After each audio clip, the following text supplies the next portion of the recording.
kwake Ian Ketani aweze kutufahamisha hayo, tuangazie hili. Viongozi wa kaunti ya Embu wamelaani kuongezeka kwa vitendo vya magenge ya wahuni katika siasa, wakisema ni dalili mbaya nchini inapokaribia mchaguzi mkuu wa mwaka 2027. Wakizungumza katika eneo la Karurumo, viongozi hao waliitaka serikali kuchukua hatua kali dhidi ya watu wanaofadhiliwa au kuandaa makundi ya wahuni kwa ajili ya vurugu za kisiasa.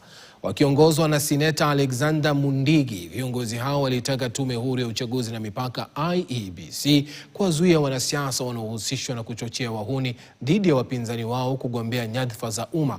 Mbunge wa Runyenjes Eric Mushangi Karemba alisema wahusika wote wakiwemo wafadhili na waandaaji wa makundi hayo wanapaswa kuchukuliwa hatua za kisheria, akionya kuwa vitendo hivyo vinatishia mchakato wa kidemokrasia. Moja pale na mtu mmoja simama, na Bwana atatubarikia. Wanasiasa wengi nimeona wanatumia goons, na tukiendelea hivyo tutaharibu Kenya yetu. Mimi nataka kuuliza viongozi wote wanasiasa, tujiepushe na siasa ya vita, tufanye siasa ya amani, kwa sababu uongozi ambao unatafutwa kwa mawe na vijiti sidhani ni uongozi mzuri.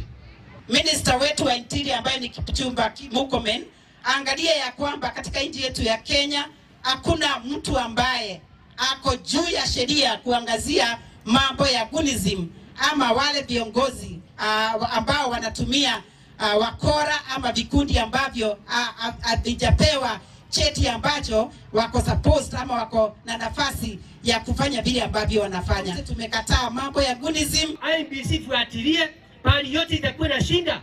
Kama mtu ameleta shinda, huyo mtu hawezi kusimama. Hiyo ningeomba IEBC angalie hivyo ndio tuweze kuendelea mbele. Viongozi